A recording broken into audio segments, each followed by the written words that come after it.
have become the wealthiest man in the world. It was fine being the second wealthiest person in the world. That actually worked fine. What propelled you to sell things more than books? I thought to myself, we can sell anything this way. Who came up with the idea of Prime? What happens when you offer a free all-you-can-eat buffet? Who shows up to the buffet first? The heavy eaters. There are some people who criticize some things that the Washington Post says. I have no idea what you're talking about. Would you fix your tie, please? Well, people wouldn't recognize me if my tie was fixed, but okay. Just leave it this way. All right.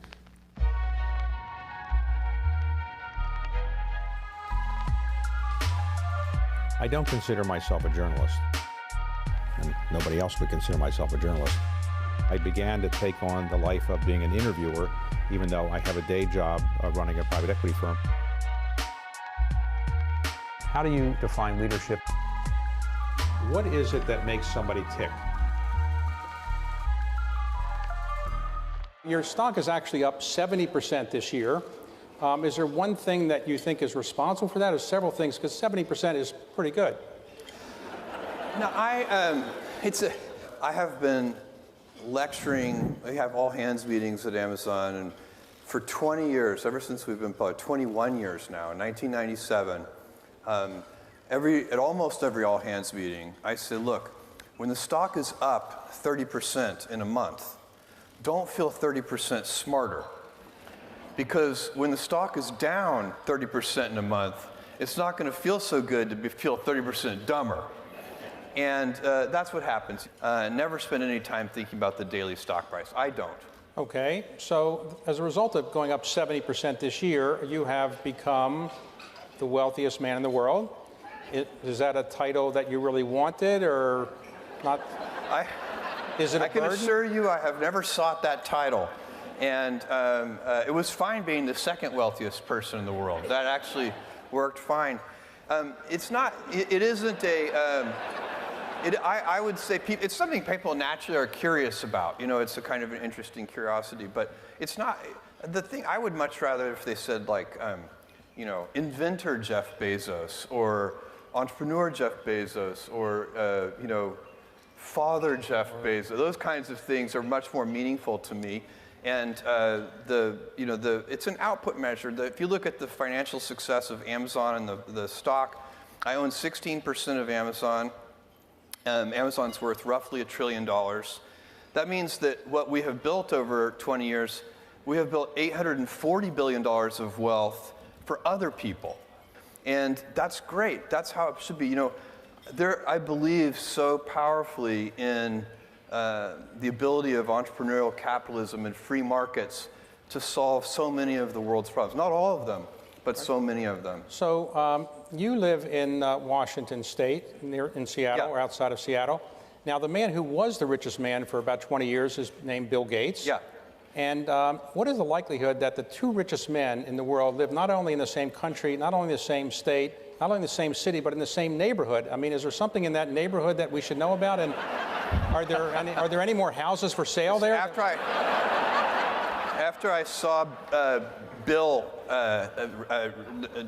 not too long ago, we were joking about the world's richest man thing, and I basically said I said you're welcome, and he immediately turned to me and said thank you.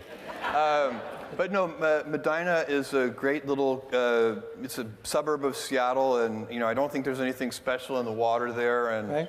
I did locate Amazon in Seattle because of Microsoft. I thought that big pool of technical talent would provide a good place to recruit talented people from, and that did turn out to be true. So it's not a complete coincidence. There's some correlation there. Do you go into a store, when you want to buy something, do you have to put a credit card down? You just say, I'm Jeff Bezos, and they send you the stuff? How do you do that? And do you have to carry cash around, or you carry anything? I do carry cash, and I have credit cards, yeah. And if your credit card... I have to show my driver's license, and But have you ever had a credit card denied? No, has that ever happened? I have. I've had my credit card denied. So what do you say when you say, don't you know who I am? I give them another credit card. I say, here, try this one. Okay.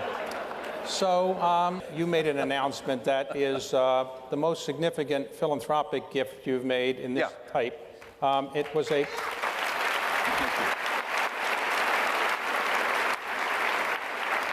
About a year ago, you said you wanted to look for some good philanthropic ideas, and you got, I think, 47,000 of them, and you reviewed them. And how did you decide where to put this $2 billion? And would you describe exactly what you're going to do? Well, that process was very helpful. So I solicited ideas, kind of crowdsourced, and I got literally, as you said, something like 47,000, maybe even a little more. Some of them came to my inbox. Most of them came on social media. And I read through thousands and thousands of them. My office kind of correlated them all and put them into buckets. And there were some themes that emerged. But the other thing that's fascinating about that kind of exercise is you see just how long-tailed it is. People are interested in trying to help the world in so many different ways. A lot of people are very interested in homelessness, including me. A lot of people are very interested in education of all kinds. I'm very interested in early education, and the apple doesn't fall far from the tree. My mother has become, in running the Bezos Family Foundation, she has become an expert in early education. I'm a student of Montessori schools. I started at Montessori when I was 2 years old, and the teacher complained to my mother, the Montessori school teacher complained to my mother that I was too task-focused and that she couldn't get me to switch tasks, so she would have to just pick up my chair and move me. And by the way, I think that's, if you ask the people who work with me, that's still probably true today. Did that teacher ever call you since and said she was responsible for your success? Have you ever called you? No? No, I'm in touch with several of my high school and elementary school teachers, though, but I don't know any of my Montessori school teachers. Okay. So the gift that you're giving, essentially, you're going to have some for preschool for children who need preschool, free preschool. Yeah, full tuition preschool, Montessori inspired. I'm very excited about that because I'm going to operate that. That's going to be an operating nonprofit, and we're going to put them in low-income neighborhoods. We know for a fact that if a kid falls behind, it's really, really hard to catch up. And if you can give somebody a leg up when they're 2, 3, or 4 years old, by the time they get to kindergarten or first grade, they're much less likely to fall behind. It can still happen, but you've really improved their odds. The money spent there is going to pay gigantic dividends for decades. The other part of your gift will be to give awards out to... Yes, and that's going to be more traditional grant-making philanthropy. So there, I'm going to identify, with the help of a team, identify and vet and fund family homeless shelters. And that will be, you said you would give an initial $2 billion. Yeah. You expect to add to that? Yeah, it's day one. Everything I've ever done has started small. Amazon started with a couple of people, and Blue Origin started with 5 people, and the budget at Blue Origin was very, very small. Now the budget at Blue Origin approaches $1 billion a year. And next year it'll be more than $1 billion. And Amazon, it literally was 10 people. Today it's 500,000 people, but it's hard to remember for you guys, but for me it's like yesterday I was driving the packages to the post office myself and hoping one day we could afford a forklift. And so for me, I've seen small things get big, and it's part of this day one mentality. I like treating things as if they're small. You know, Amazon, even though it is a large company, I wanted to have the heart and spirit of a small one. And so anyway, the Day One Foundation is going to be like that. We'll wander a little bit too. So we have some very specific ideas of what we want to do, but I believe in the power of wandering. All of my best decisions in business and in life have been made with heart, intuition, guts, not analysis. When you can make a decision with analysis, you should do so. But it turns out in life that your most important decisions are always made with instinct, intuition, taste, heart. And that's what we'll do with this Day One Foundation, too. Right. And the customer is going to be the child. This is so important because the secret sauce of Amazon, where there are several principles at Amazon, but the number one thing that has made us successful by far is obsessive, compulsive focus on the customer as opposed to obsession over the competitor. And I talk so often to other CEOs and some other CEOs and also founders and entrepreneurs. And I can tell that even though they're talking about customers, they're really focusing on competitors. And it is a huge advantage to any company if you can stay focused on your customer instead of your competitor. So then you have to identify who is your customer. So at the Washington Post, for example, is the customer the people who buy advertisements from us? No, the customer is the reader. And in the school, who are the customers? Is it the parents? Is it the teachers? No, it is the child. And that's what we're going to do. We're going to be obsessively, compulsively focused on the child. We're going to be scientific when we can be, and we're going to use heart and intuition when we need to. When you use your intuition and make decisions, where is the intuition leading you now on your second headquarters? All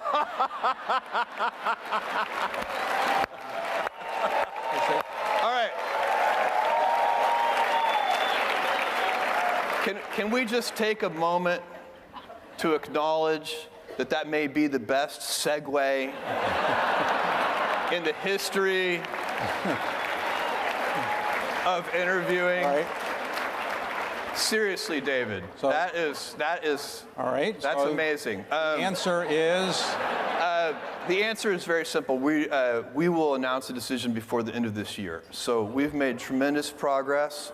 The team is working their butts off on it, and we will get there. No, hey, be nice. Come on. It's really dangerous to demonize the media. It's dangerous to call the media lowlifes. It's dangerous to say that they're the enemy of the people. And every time you attack that, you're eroding it a little bit around the edges.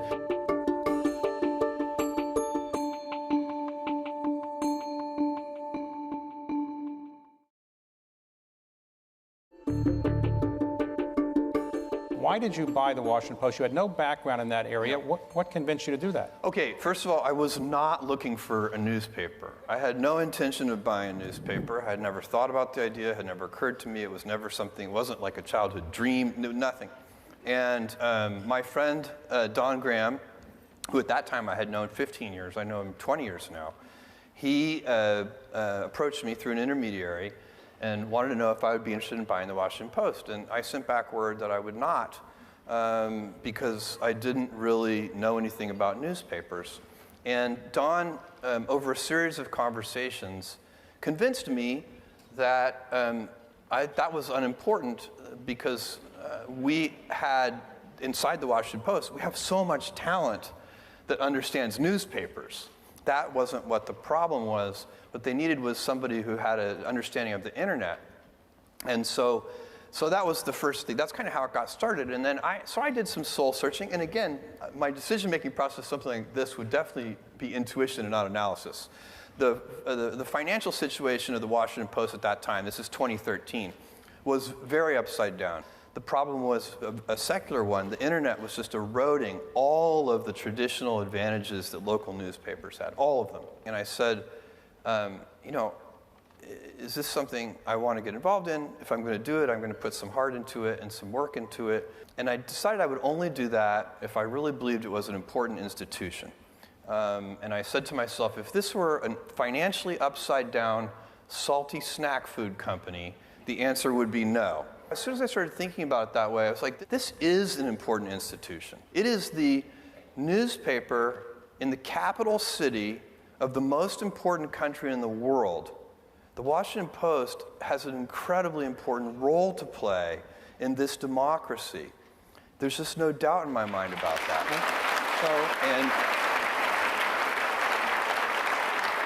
And so as soon as I had passed through that gate, I only had one more gate that I had to go through before telling Don yes, and that was I wanted to look myself, be really open with myself and look in a mirror and sort of think about the company and be sure that I was optimistic that it could work, because if it were hopeless, that would also be not something I would get involved in. And I looked at that, and I was super optimistic. And it needed to be transitioned to a national and a global publication. There's one gift that the internet brings newspapers, and that is free global distribution. So we had to take advantage of that gift, and that was the basic strategy. We had to switch from a business model where we made a lot of money per reader with a relatively small number of readers to a little bit, tiny bit of money per reader on a very large number of readers. And that's the transition that we did over last night. I'm pleased to report to you that the Post is profitable today. The newsroom is growing. It's been growing every year since I've been there.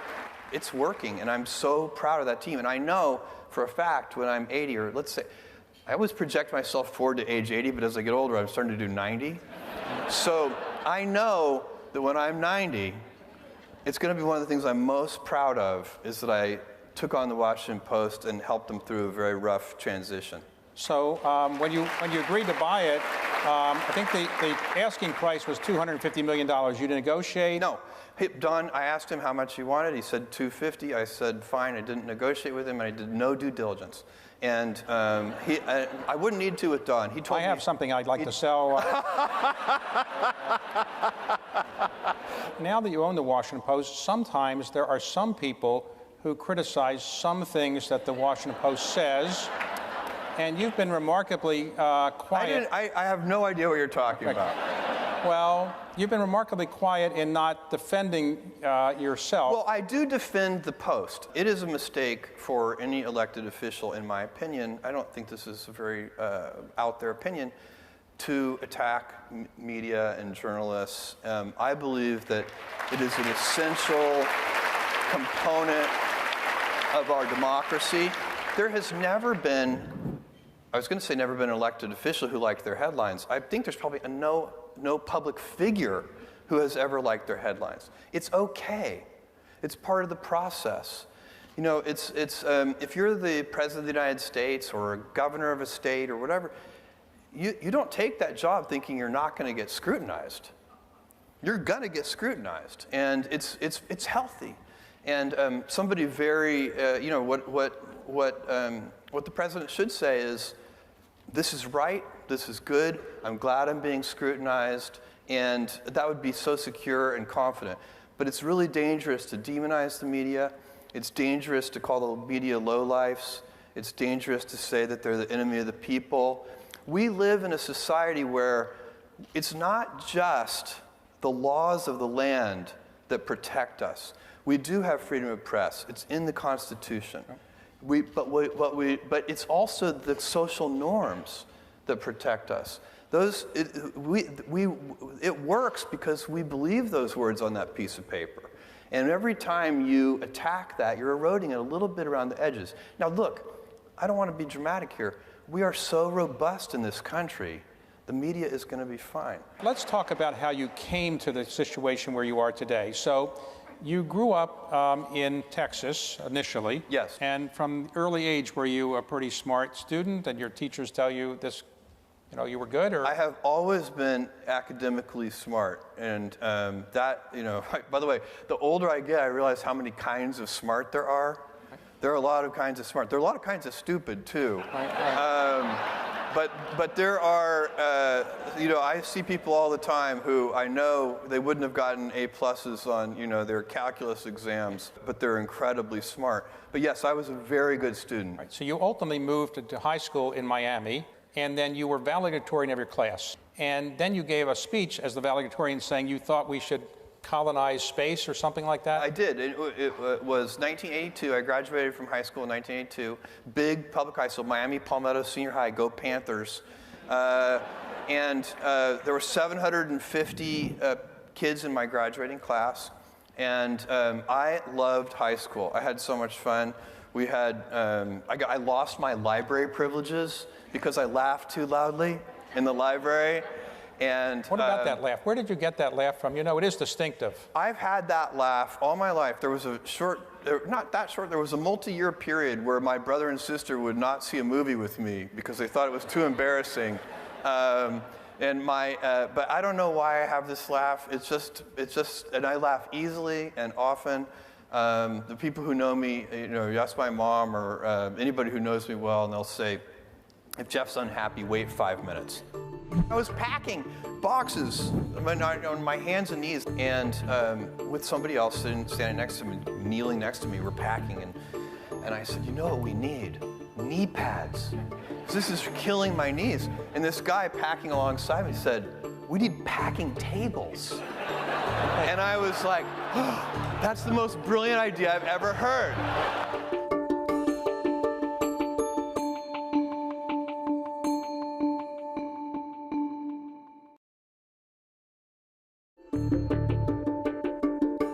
You graduated as valedictorian and you decided to go to Princeton. How come you decided to go to Princeton? Because I wanted to be a theoretical physicist. I changed my major very quickly to electrical engineering and computer But you science. graduated summa cum laude, I graduated summa cum laude, Phi Beta Kappa, Phi Beta Kappa. and then you went into the highest calling of mankind, finance. Yes. I went to New York City and I ended up working at a quantitative hedge fund run by a brilliant man named David Shaw, D.E. Shaw & Co. I learned so much from him. I used a lot of his ideas and principles on things like HR and recruiting and what kind of people to hire when I started. It's a very, very good, well-known hedge fund, and you were a star there, as I understand. What propelled you to say, I'm quitting this, I'm going to start a company selling books over the internet, and I'm going to do it from Seattle? Where did that idea come from? I came across the fact, so this is 1994, nobody has heard of the internet, very, very few people. And I came across the fact that the web, World Wide Web, was growing at something like 2,300% a year. This is in 1994, and anything growing that fast is, even if its baseline usage today is tiny, it's growing so fast, it's gonna be big.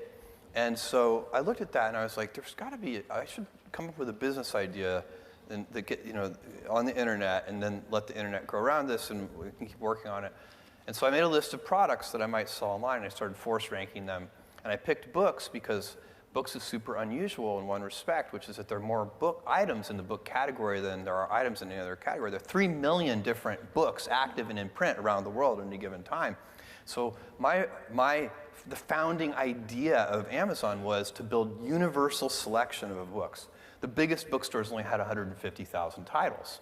And so that's what I did. And I hired a small team, and we built the software. I moved to Seattle. I mean, you told your parents you were going to quit D.E. Shaw, where you're successful, making presumably a fair amount of money. Yeah. And you told your wife, Mackenzie, that you're going to move across the country. What did they all say? They were immediately and reflexively supportive right after they asked the question, what's the internet? Right. And so, no, but this is right. With your loved ones, you bet on them. You're not betting on the idea. You are betting on the person. And that was and it's one of those decisions I made with my heart and not my head. And I basically said, I don't want to regret. When I'm 80, now 90, I want to have minimized the number of regrets that I have in my life. And most of our regrets are acts of omission. They're things we didn't try. It's the path untraveled. Those are the things that haunt us. And you were telling me that you had to go deliver the books to the post office yourself. I don't still deliver to the post office, but I was doing that for years. And I was packing boxes on my hands and knees. In the first month, I was packing boxes on my hands and knees on the hard cement floors. And with somebody else standing next to me, kneeling next to me, we're packing. And I said, you know what we need? Knee pads. This is killing my knees. And this guy packing alongside me said, we need packing tables. And I was like, oh, that's the most brilliant idea I've ever heard. And the next day I went and bought packing tables and it doubled our productivity. Think about it, as a senior executive, what do you really get paid to do? You get paid to make a small number of high-quality decisions.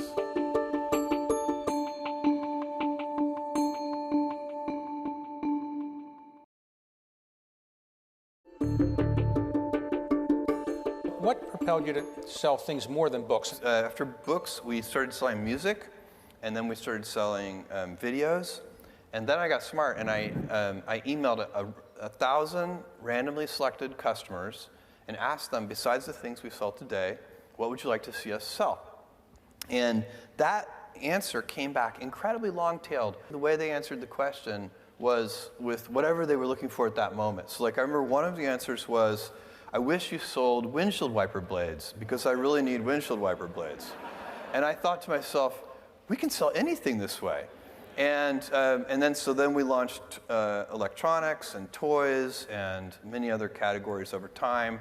And the vision became, because you read the original business plan, it's just books. Your stock at one point, I think, went to $100, but then it went down to $6 or something like that. At the peak of the internet bubble, our stock peaked somewhere around $113. Okay. And then after the internet bubble, busted open, our stock went down to $6. It went from 113 to 6 in less than a year. My annual shareholder that year starts with a one-word sentence, and that one-word sentence is the word ouch. So most of those internet companies of the dot-com era are out of business. Yeah. You survived. What was it that made you to survive, and virtually the rest of them are gone? That whole period is very interesting because the stock is not the company, and the company is not the stock. And so as I watched the stock fall from 113 to 6, I was also watching all of our internal business metrics, number of customers, profit per unit, everything you can imagine, defects, etc. Every single thing about the business was getting better and fast. And so as the stock price was going the wrong way, everything inside the company was going the right way. And we didn't need to go back to the capital markets. We didn't need more money. The only reason, a financial bust like the internet bubble bursting makes it really hard to raise money. But, we already had the money we needed. So we just needed to continue to progress. Well, Wall Street kept saying, well, Amazon's not making any money. They're just getting customers. Where's the profits? Where are the profits? And Wall Street kept beating you up on that. And your response was, I don't really care what you think? Amazon was, people always accused us of selling dollar bills for 90 cents and said, look, anybody can do that and grow revenues. That's not what we were doing. We always had positive gross margins. It's a fixed cost business. And so what I could see is that from the internal metrics is that at a certain volume level, that we would cover our fixed costs and the company would be profitable. So who came up with the idea of Prime? Prime seems to be a great way to get money in advance of people actually getting the services. Yeah. Whose idea was that? Actually, it's very interesting. So like many inventions inside of a team, and I love team inventing is my favorite thing. So I tap dance into the office. I love Amazon. I have so much fun there. I love Blue Origin. I love the Washington Post. But Amazon is my full-time job. And I get to invent. I get to live 2 to 3 years in the future. And most of the invention we do there is, if somebody has an idea and then other people improve the idea and other people come up with objections why it can never work, and then we solve those objections. And it's a very fun process. We're always wondering, what could a loyalty program be? And then actually kind of a junior software engineer came up with this idea, not as a loyalty program, but this idea that we could offer people kind of an all-you-can-eat buffet of fast, free shipping. And when we modeled that, so then, the finance team went and modeled that idea. And the results were horrifying. That we would offer unlimited shipping. Shipping is expensive. And customers love free shipping. But we could see, again, back to that, you have to use heart and intuition. There has to be risk-taking. You have to have instinct. All the good decisions have to be made that way. You do it with a group. You do it with great humility. Because, by the way, getting it wrong isn't that bad. That's the other thing. When we make mistakes, and we've made doozies like the Fire Phone and many other things that just didn't work out, we don't have enough time for me to list all of our failed experiments. But the big winners pay for thousands of failed experiments. So you try something like Prime, and it was very expensive at the beginning. It cost us a lot of money. Because what happens when you offer a free all-you-can-eat buffet? Who shows up to the buffet first? The heavy eaters. It's scary. It's like, oh my God, did I really say as many prawns as you can eat? Oh. And so that is what happened. But surely we could see the trend lines. We could see that, all kinds of customers were coming and they appreciated that service. You sit around with your team and so forth, but you don't like meetings before 10 a.m. No. You like to get 8 hours of sleep, and yes. You don't like PowerPoints. Explain all that. Why is that? Okay. So I like to putter in the morning. I get up early. I go to bed early. I get up early. I like to putter in the mornings. I like to read the newspaper. I like to have coffee. I like to have breakfast with my kids before they go to school.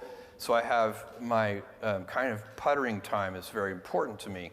And so that's why I set my first meeting for 10 o'clock.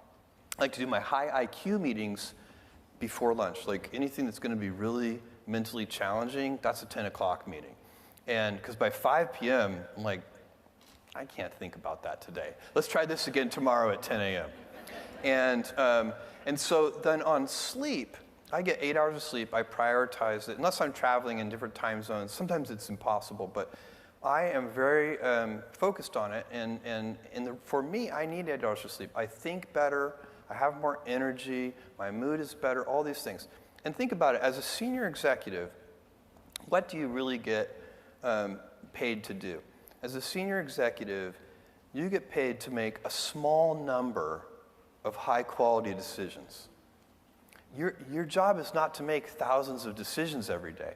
Is that really worth it if the quality of those decisions might be lower because you're tired or grouchy or any number of things?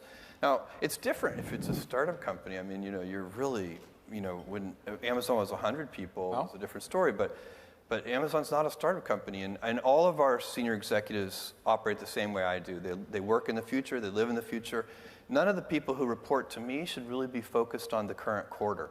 I always tell people, sometimes I get, we'll have a good quarterly conference call or something, and Wall Street will like our quarterly results, and people will stop me and say, congratulations on your quarter, and I say, thank you. But what I'm really thinking is, that quarter was baked 3 years ago. Right now, I'm working on a quarter that's going to reveal itself in 2021 sometime.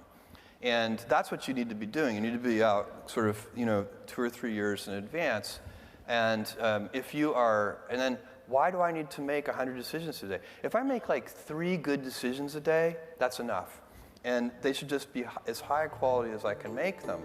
Now, one of the other companies you started within your company is Amazon Web Services. A business miracle happened. This never happens. This is like the greatest piece of business luck in the history of business so far as I know. We faced no like-minded competition for 7 years.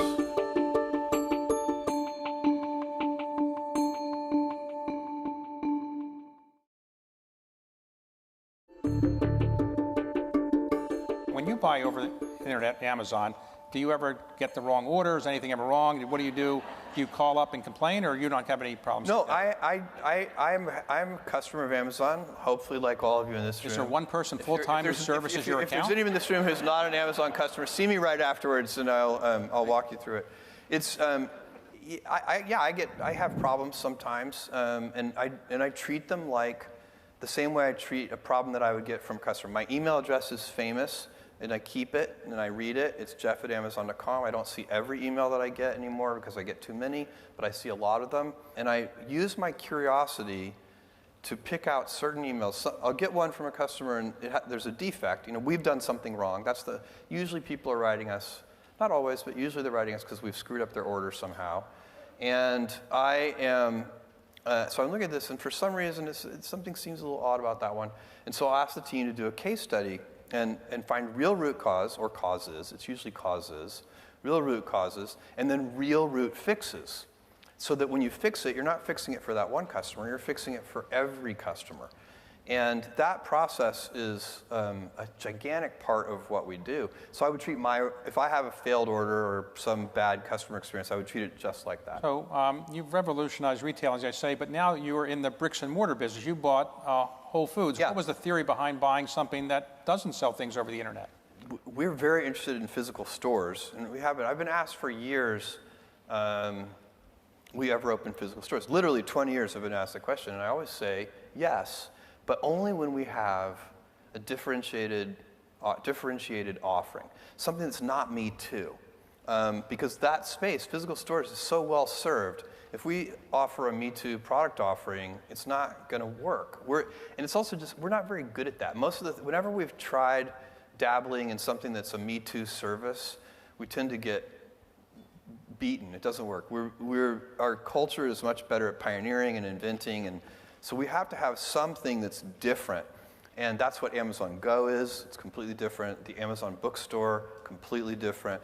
And we have ideas about how to merge Prime and Whole Foods to make that. Those are still rolling out. You haven't seen them yet. But to use Amazon Prime to make Whole Foods a very differentiated experience. And so what we're going to be able to do is take some of our resources, some of our technological know-how, and expand the Whole Foods mission. They have a great mission, which is to bring nourishing food to everybody, organic, nourishing food to everybody. And but we have a lot to bring to that table in terms of resources, but also in terms of operational excellence and in terms of technology know-how. Now, one of the other companies you started within your company, which is technologically a superior company, is Amazon Web Services. Where did that idea come from? AWS. We started it, I don't know, a long time ago now, 15 years ago, and worked on it behind the scenes for a long time, and then finally launched it. It has become a very large company, and at AWS, we completely reinvented the way that companies buy computation. Then a business miracle happened. This never happens. This is like the greatest piece of business luck in the history of business, so far as I know. We faced no like-minded competition for 7 years. It's unbelievable. And I'll give you, when I launched Amazon.com in 1995, Barnes & Noble launched BarnesandNoble.com in 1997. 2 years. That's very typical if you invent something new. We launched Kindle. Barnes & Noble launched Nook 2 years later. We launched Echo. Google launched Google Home 2 years later. When you pioneer, if you're lucky, you get a 2-year head start. Nobody gets a 7-year head start. And so that was incredible because, and I think it was a whole confluence of things. I think that the big established enterprise software companies did not see Amazon as a credible enterprise software company. And so we had this long runway to build this incredible, feature-rich, and it's just so far ahead of all the other products and services available to do this work today. But do you worry that the U.S. government might come along, or the European government, some regulatory thing could come and impair your business? No, well, here's what I think about that. I have a couple. I get asked this question frequently. I thought it was an original question. No, sorry. You do that sometimes, but that's not one of them. My view on this is very simple. All big institutions of any kind are going to be and should be examined, scrutinized, inspected. Governments should be inspected. Government institutions, big educational institutions, big nonprofits, big companies. They're going to get scrutiny. It's not personal. It's kind of what we as a society want to have happen. So that's one thing, and I remind people internally when if they don't take this personally, that will lead you in a lot of wasted energy. This is just normal. It's actually healthy. It's good.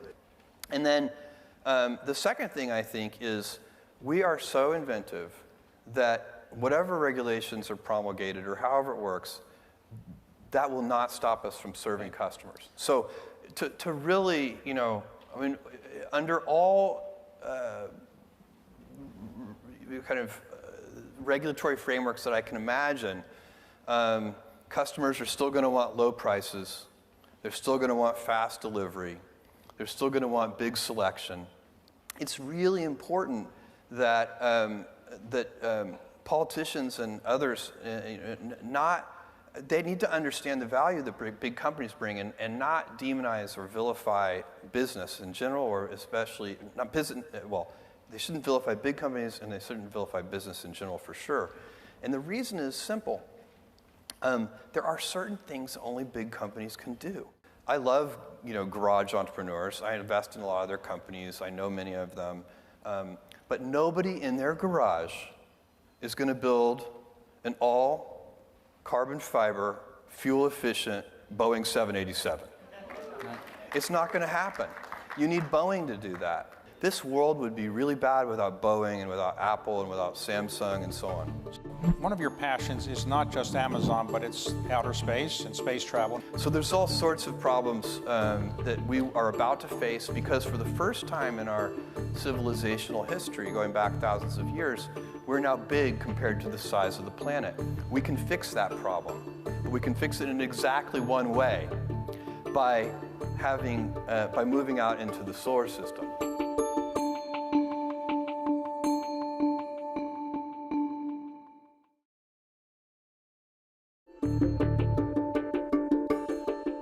One of your passions is not just Amazon, but it's outer space and space travel and Yeah. Blue Origin. So you've started Blue Origin a little bit in secret, then you made it public. You're putting $1 billion or more of your own personal capital into it every year. Next year it'll be more for the first time. All right. And what are you going to get out of it? Are we going to have people going into space? What is the purpose? This is the most important work I'm doing, and I have great conviction about that. It is it's a simple argument. This is the best planet. We have now sent robotic probes to every planet in this solar system. Believe me, this is the good one. My friends who say they want to move to Mars, I say, look, do me a favor, move to the top of Mount Everest for a year first, because that's a garden paradise compared to Mars. And so this gem of a planet, we're finally, as a species, big enough to really impact it.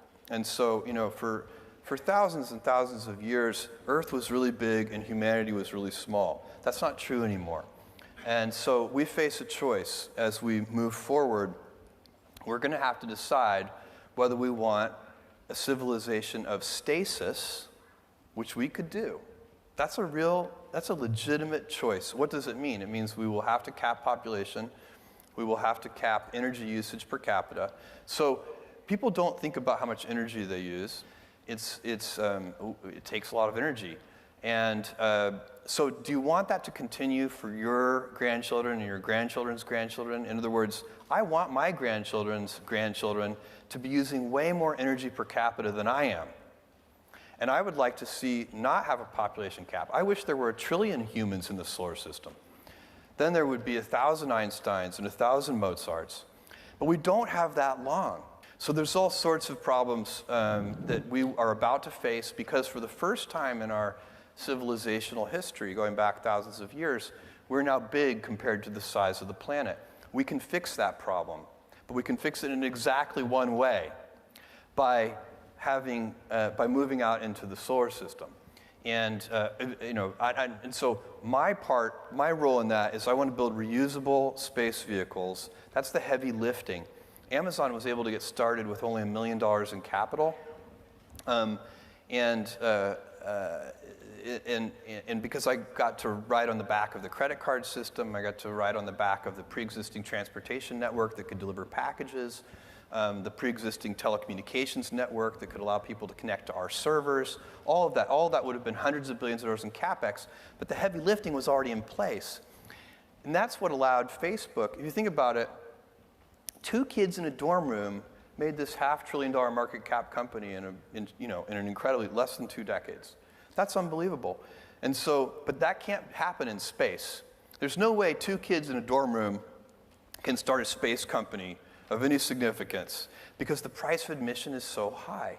And so I want to build space infrastructure so that the next generations of people can use that infrastructure the same way I used UPS and FedEx and so on to build Amazon.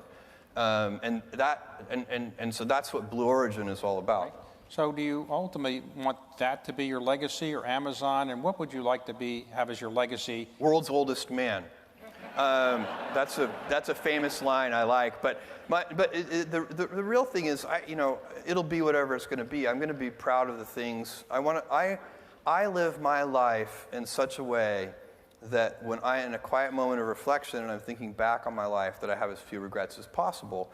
And I don't, what will my legacy be? I have no idea. And I don't even want to spend a lot of time thinking about it. Do you intend to give away the bulk of your fortune at some point in your lifetime? I tend to give away, I don't know how much of it I'm going to give away. I'm going to give away a lot of money in a nonprofit model, but I'm also going to invest a lot of money in something that any rational investor would say is a really bad investment, which is Blue Origin, but I think it's super important. And if I can't make Blue Origin a for-profit thing, maybe I'll convert it to nonprofit at some distant point in the future. But that would be, I wouldn't want that. I want it to be a thriving ecosystem, more like UPS and FedEx. So let's just close with your wife. We haven't mentioned her yet. Yeah, we met in New York City at D.E. Shaw & Co., where we worked. We got engaged. We dated for 3 months. Were engaged for 3 months, and then got married. So our whole kind of dating engagement period was only 6 months long. I would like to take a moment to talk about my parents, if that's okay. You didn't ask me, but I would like to. They're here in the audience, and my parents are. Thank you, guys.